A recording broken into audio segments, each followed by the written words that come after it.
Hey everyone, welcome. My name is Lisa Holton. I am your personal trainer and nutrition coach. And today on our live, we have a guest, and I'm so excited about this guest. She is an intimacy coach. And so we're going to be talking all about how to boost your confidence so that you can have a better relationship or relationships if you're wanting to deepen your relationships that you currently have, how to, be a better friend, a better spouse, etc., and how you can do that with your confidence. So we're going to talk all about that today, and I can't wait for Amy to pop in. So while we're waiting for her to pop in, I'd love to hear from you. What questions do you have around relationships, intimacy, confidence, anything like that? So let me know, and I am going to allow Amy in here.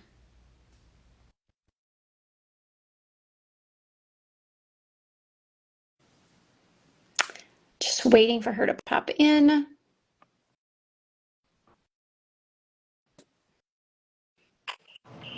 All right. Hey, Amy. Hey, how are you? Good. I was just introducing you, so great time on popping in. Awesome. I'm so excited to be here. Thank you for inviting me. Yeah, so I was just saying how we're going to talk today about how you can build your confidence to have better relationships. Yep. And so I'd love for you to introduce yourself a little bit more. So go ahead and introduce yourself to everyone. Sure, of course. Hi, my name is Amy Rowan. I am a board certified clinical sexologist and sex and intimacy coach. And I have been a sexual health educator for over 14 years. And my passion is just helping people have more pleasure, passion, connected, better relationships in their lives. That's what I love to do. It's my calling in this world. Personally, I'm a mom. I've been married we're celebrating 20 years married this year. And I think we have a pretty good relationship. So things are going great there. My husband, James, is my everything. And I'm also a mom of 3 boys. So I've got a 16-year-old, a 13-year-old, and a 10-year-old. So life is busy, but a beautiful, beautiful busy. Good. How is your summer so far with the boys? Everything's good? Yeah, everything's been great. It's been a wonderful summer. The first 2 weeks, all 3 of them were off at either sleepaway camp or hiking. So James and I had some very much needed time together, which was delightful. And then since then, it's just been, trying to do a little bit of work and then doing some fun things with the boys. Just sort of trying to do a little bit of all of it. Right. But my time is getting shorter and shorter with them. So I'm just trying to enjoy as many of those moments as I can. Yeah. I agree. It feels like when they're young, right? I think what's the saying? The days are long, but the years are short. Yeah. And when they're young, I think you really feel that. Like it's so overwhelming and so much. And as they get older and they maybe don't need you as much, it does feel like time is slipping away, doesn't it? Yeah, it completely. I just realized I've got 2 years left with my oldest son at home, and I'm like, what? Like it's kind of sort of inconceivable. So I'm just like, ugh. So yes, absolutely, 100%. Yeah. How's your summer been? Summer is good. I am an empty nester, so we have one boy. He's in college, and he did move back for the summer, so he's interning. He's working, so that is different too. Having a different relationship as your kids get older is different to navigate as well. So yeah. Yeah, absolutely. But today we're going to talk about confidence and how you can build your confidence or have more confidence so that you can have a better relationship. And so I'd love to throw it to you, Amy. Do you have any tips for people on how can they be more confident to have a better relationship? Or maybe what does that even mean or look like? Confidence, it's such a big word, and there's so many different layers to it.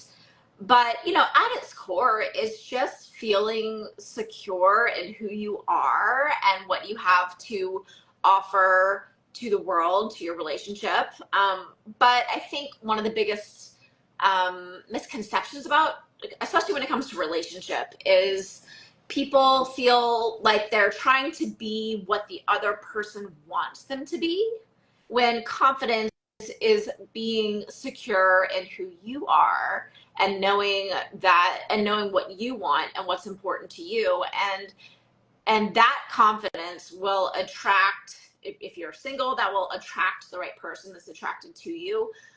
or that confidence will help to build that relationship. Because when you're constantly trying to please or be what somebody else wants you to be, then you're not being true to yourself. And that's when you don't feel confident. Yeah, I agree. I also think being healthy, and that does not mean being skinny or looking a certain way. Yeah. But when you feel good, like when you don't feel bloated and you don't have a stomach ache and you feel good about yourself, that will also help you to boost your confidence and to be the person you're supposed to be. But when we constantly feel bloated or have diarrhea or constipation or some sort of an issue because of maybe foods we're eating or lack of nutrients, that's not going to make you feel very confident in your relationships or in intimacy or in anything. And I just want to make sure people understand that does not mean you have to be skinny or thin or look a certain way, but it does mean you need to feel your best on the inside so then you can be that confident and radiant person shining through. Yes, absolutely. Another thing that I have always said is that the better we're feeling about ourselves on the outside, that also translates inside, and vice versa. I think it goes both ways. I certainly, have gone through the ebbs and flows of times that I've been, exercising and eating well and things like that, and then I've noticed, like, in those times when I'm taking really, really good care of myself, I do better in work. I have more opportunities that come my way. And is it because I have, like, slightly more toned arms than I did 6 weeks ago? No, it has nothing to do with that, but it's absolutely because of, I think, just the confidence that is radiating out of me because I'm feeling better about myself. And then there's times when I haven't been taking very good care of myself, or I've been dealing with depression, or, you know, postpartum stuff or whatever, like all of these different things. I mean, I've certainly gone through years where I haven't taken very good care of myself either. And in those times, I've noticed, struggles in my relationship, struggles, and whether it's perceived or real, it's hard to know, but it was just because I'm not feeling great about myself. So I think you're absolutely right on the importance of that. Yeah. And to continue talking about confidence, what is your take on like clothing or maybe your image? So I would just love to hear, I know, like, for those of us that do work at home, and maybe you're wearing, like, sweatpants on the bottom and maybe you have like a nicer top on or something. I don't know. What? Don't tell everybody that. Like, can that maybe help boost your confidence or not boost your confidence? Or for those people, like, let's be real, we all do this. We get home from work or wherever and you change into, like, your house clothes. Yeah. Like, right? Like, we all, what we all do. It's like the ratty clothes. Instantaneously. Yes. Like, it's ratty clothes you don't want anyone to see you in. Yeah. It's like, can that hinder your confidence in intimacy? One thing that when it comes to intimacy, and again, there's so many different pieces to it, but a piece of advice that I do always share, if I'm working with a woman and she is working on building her sexual confidence, I always say that they need to learn to explore. So the number one thing with the first thing with building sexual confidence is understanding your likes and, like, understand what you really like and enjoy in sex. You have to have an understanding of that. And I'm not taking this conversation into masturbation, but understanding your own pleasure outside of the expectations of somebody else is really important. And so how does one explore that? And some people are like, oh, well, I've tried this or da-da-da. I'm like, you know what? No, you need to romance yourself. You need to put on something that makes you feel beautiful, and you're doing it for you. You're not putting on the lingerie for whoever's watching you. You're doing it because, or maybe it's not lingerie. Maybe it's just a silky shirt. I don't know, whatever it is for you, because that makes you feel good about yourself. You want to put on something that you look down and you feel really beautiful in. And I think that's sort of what you're talking to, is putting on something that makes you feel good. And that will look different for different people. Some people are going to, love to rock the, I don't know, cargo shorts and Birkenstocks or something like that. For somebody else, it'll be something completely different. I'll be honest, like, yes, I put on a cute blouse for our live. 10 minutes ago, I was wearing a t-shirt and I was sitting here debating. I was like, do I just want to wear, like, I can just wear my t-shirt. There's no big deal. It's summertime. I've been running around with my kids. I can wear a t-shirt. And then I was like, no, I will feel better. I will feel more confident if I put on something that looks a little more professional. So yeah, I think there absolutely is something to be said for dressing the part, and whether it's, but I think it's important to be doing it for yourself and not necessarily for other people. Right. So, right. So if, for example, when you come home from work and you normally put on like the ratty t-shirt from a 5K race you ran in high school and a pair of like cut off sweatpants that you've had since, 20 years ago, that maybe doesn't make you feel the best. It might be comfortable, but you can find something else that's comfortable that maybe makes you feel a little bit better, I feel like. Yeah, Yeah. absolutely. And and certainly if you're coming home and you know that it is maybe going to be a night that's going to be a spicy night with you and your honey, then choosing, again, you don't have to be prancing around in lingerie unless you of course want to, but putting on something a little cuter, again, something that makes you feel good about yourself is important. And I think it helps, and I think it's also especially important to help, and especially if you've got young kids at home and things like that, transition time is a real thing. Having that time to transition from feeling like mom into feeling like a sexy, desirable woman is thing, and it's doing little things like that, putting on something nice, putting on some nice music, things like that, that will help your brain kind of transition out of this phase into this phase. Yeah, I love that.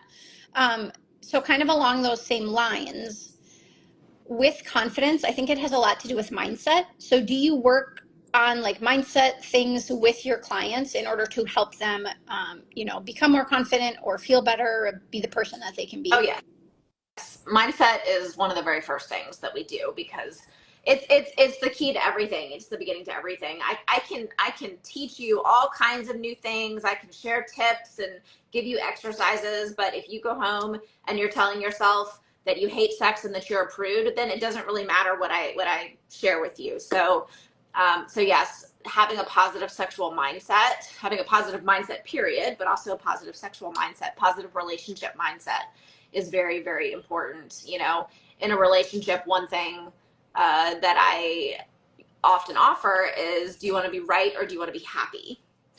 And because so many people in relationships that are contentious, they're fighting to be right. And when it's, when I'm saying, do you want to be happy, I'm not saying give up what you believe in, but if you guys are working together towards a compromise, a solution that's acceptable to both of you, versus both of you fighting to be right, because ultimately if you're fighting to be right, then the other person is wrong. And that leaves one person always feeling pretty angry and bad about themselves, and that's going to shake their confidence, right? So having a positive mindset in your relationship, and certainly having a positive mindset about how you feel about sex, how you look at sex. I had one client, when we first started working together, she's like, Amy, I'm such a prude. Like, I'm such a prude. I don't know what to do about it. And I was like, well, first we're going to stop telling ourselves that we're a prude. Like, let's transform that thought. And so we started working on some affirmations, and, I think her affirmation was like, I'm a sexually vibrant woman. And so I was like, you need to start telling yourself that you're a sexually vibrant woman, versus, and she came up with her own affirmation. But so I think that's sort of what you're talking about. Yes. With mindset. Yeah, I was wondering if you did affirmations with your clients. I do them with mine as well. I think that mindset is something you always have to be working on.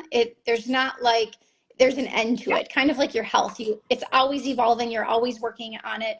And I think people need to realize mindset is too. So if you feel like I'm good, I don't need help anymore, I will caution against that, because I do feel like mindset, it's ever evolving. There's always pitfalls and highs and lows you're going to have, and it's always something, these tips and tools that you and I teach, regardless of whether you want to learn more about health or intimacy and sexual health, you need those tools in your toolbox so that when you are going forward, you have that mindset help to lean on when times get hard, or when you feel like you're maybe in kind of the valley and you trying to crawl back up, right? Because it's not always roses everywhere. No, and you're right. It's an evolving process, and there's seasons and stages of life, and so there's different. There's gonna be times when things are going really, really well, and you're feeling on top of the world, and then something happens, an illness, a death, a job change, a relationship change. All kinds of things that can just shake you, And then all of a sudden you're having this negative self-talk that's creeping back in, and you have to be able to tune back into that.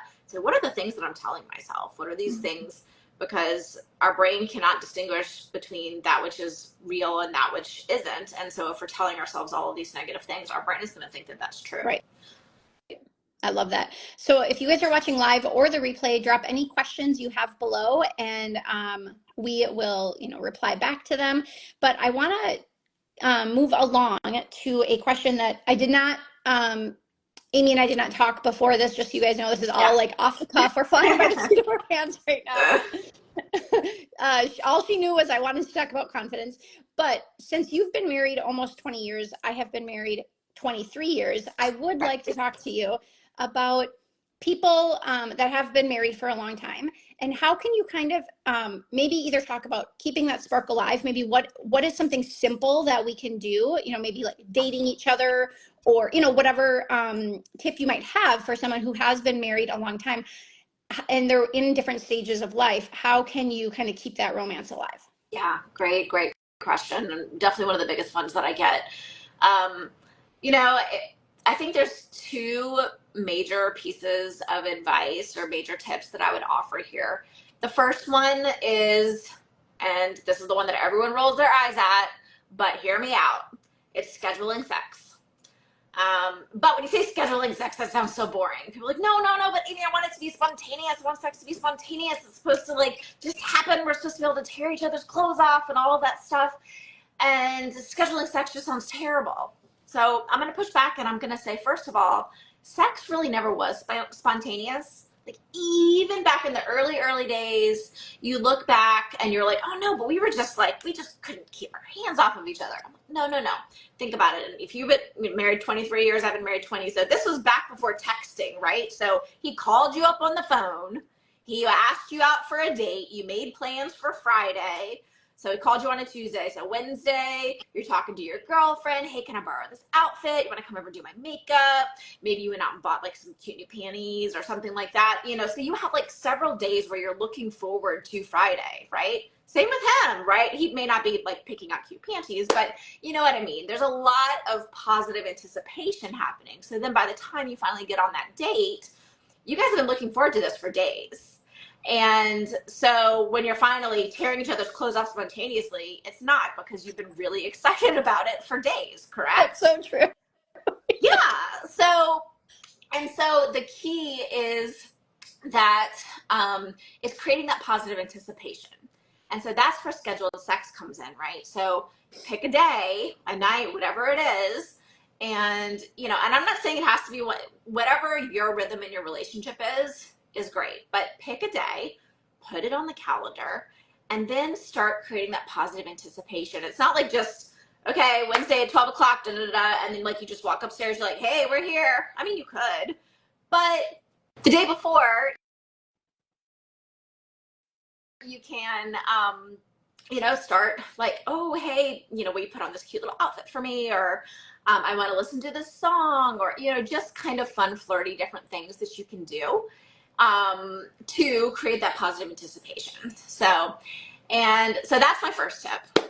And then my second tip is, the reason that sex and intimacy often starts to feel boring is because it gets monotonous, right? Most couples have a few little scripts that they play out, right? I'm going to kiss, we kiss like this, then I'm going to touch you here, then I'm going to do this for a few minutes, and then I'm going to do this. And, then we have these two positions, and then we roll over and go to bed, right? Yeah. So funny. Correct. Exactly. So that's called a sexual script. And it's also usually orgasm focused, right? So it's normally okay, he's going to give you a couple orgasms and then whatever it is. And I encourage you to take it out of the goal focused, orgasm focused, and focus on pleasure. And especially as we get a little bit older and things maybe he starts to experience more erectile dysfunction, different things like that. There's still so much pleasure to be had when you break the script of how you are having sex. And that is what brings in novelty, and that's what breaks up monotony, and that's what brings back the spark. Oh, That's so interesting. I never thought about any of that. It's so true though. Like when you say we actually had to like call and talk on the phone, Yep. um, all of that stuff is true. Yeah, there was, I mean, I remember getting like the very first cell phone and I like could not use it unless in case of emergency because it was so expensive to Yeah. use. Yeah. So yeah, I think that that is so true. I was just like thinking back to the like, late 90s, early 2000s, so true. Right. Um, I also think that scheduling like a fun date, Mhm. like doing something together you haven't experienced before, Yep. can like break that monotony as well. Oh yeah. Um, Even if it's something that you're both like, we don't really want to do this, just like try it, like painting, going Yeah. to a painting class, or maybe going on a hike, or, I mean, anything, going on like a wine tasting. I mean, it could be anything, but trying something new together Yeah. also gives you something to talk about. Yep. I sometimes think now that we're empty nesters, we don't have a lot to talk about anymore because a lot of the things you talked about before were your Kid. kids focus, Yeah. right? Like the kids and their days and their drama and the stuff they're going through. And now you don't have that as much because they kind of deal with that on their own or they maybe come Right. for advice, but the relationship with your kid is different as they get Yeah. older. And so sometimes I do think like, we don't really have a lot to talk about. So doing new things together is something exciting. It's something that you can talk about and it gives you a new experience. And also if you fail at it, it's something fun to laugh about together Yeah. with. Yeah. Yeah. No, I think you're absolutely, yeah. And when I say scheduling sex, scheduling date nights, it's being Yeah. intentional. It's being intentional about your time together because it is so easy and even more easy than it used to be, but it is just so easy just to drift through days and you're scrolling on your phone and he's playing on his iPad and like you both are sitting in the same room on opposite ends of the couch like together, but you're not really together. You're not spending any like intentional time together, and it is very easy for us to get lost in our own little worlds that live in our hands now. And so being intentional about that time and nurturing the most important relationship in your life. So yes, scheduling a date night, absolutely. It's interesting, actually. I have a podcast launching in September, and I just recorded an episode yesterday where we talked about the 777 rule. And the 777 rule was every 7 days have a mini date, every 7 weeks have a 24, I'm sorry, have a um, all day experience away from the kids. And so that's like the wine tasting or something like that you're talking about. And then every 7 months have a 24-hour overnight away from the kids to nurture a relationship. And we were just talking about how realistic that was. I So Okay, I love that. I cannot wait to A, listen to your podcast, B, listen to that episode, yeah. and C, implement all of that because that's good. That's awesome. I Yeah. love that strategy. Yeah. Yeah. Yeah. Yeah. I think it's, I think it's wonderful. And, I think it's nice to have a guideline around it, right? And whether or not you actually do 777 or 14, 14, 14 or 3, 10, 6, whatever. But the point is just putting intention around your time together, which I think is the priority. Yeah.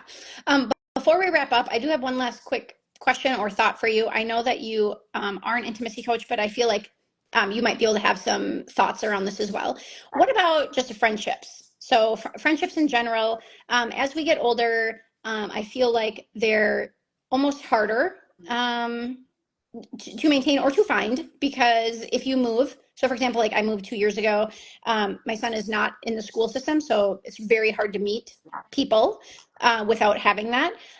So how are there any tips? How can you craft or maybe deepen relationships with friends?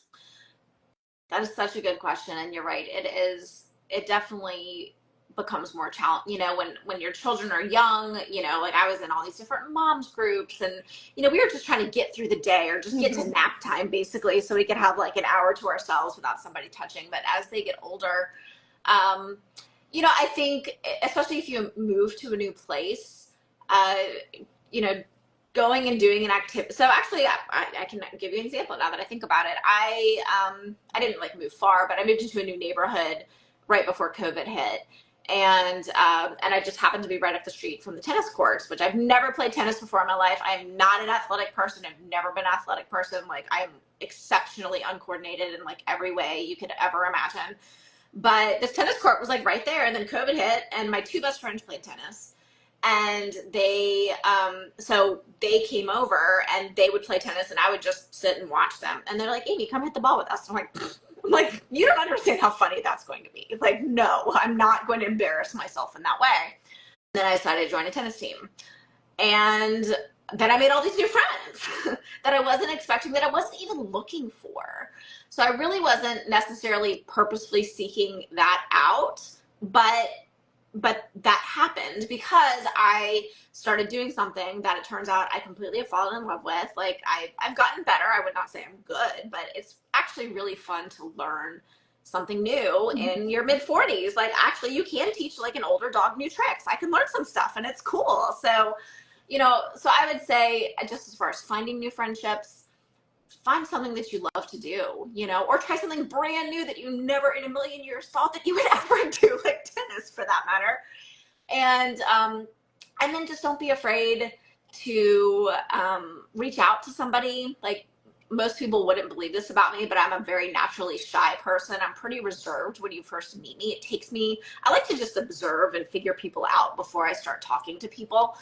But what I learned was I used to wait for people to come talk to me, but they were probably waiting for me to go talk to them. And so now we're both sitting here like, I hope she talks to me. Like, I hope she says something. And so just be the person to say, hey, my name is Amy. Tell me about yourself. And then, asking lots of questions of the other person, and maybe they become your best friend or maybe they don't. It doesn't necessarily matter. Like you're not like marrying this person. You're just seeing if like you guys are a good fit. And certainly by the time we're in our 40s, we know that there's people you get along with and there's people that you don't. And you also care a whole lot less by the time you get to 42. You're just like, yes, no, okay, cool, next. And there's a beauty in that too. Yeah, those are great tips. Amy, it's been so fun chatting with you. Again, if you guys have any questions for Amy or myself, just drop them below. Otherwise, Amy, where can people find you on Instagram, or anywhere else can they find you to ask you questions or see what you're up to? Absolutely. You can find me on Instagram at Amy Rowan Intimacy Coach. I own Suburban Intimacy, where I provide one-on-one and group coaching for women and for couples who are experiencing intimacy challenges. I also have my Intimacy Ignite program, which is an online membership that has education, activities, resources, and group coaching available. That you can find that at intimacyignite.org or on my website. And then I also invite you there's nothing up there just yet, but follow the Sensational Sex Podcast on Instagram. We'll be officially launching on September 5th, and you'll start seeing some more information coming out about that soon. Oh, that's so exciting. I can't wait to listen to your podcast. Thanks so much for joining me, and we'll talk to you guys soon. Thank you Bye. so much, Lisa.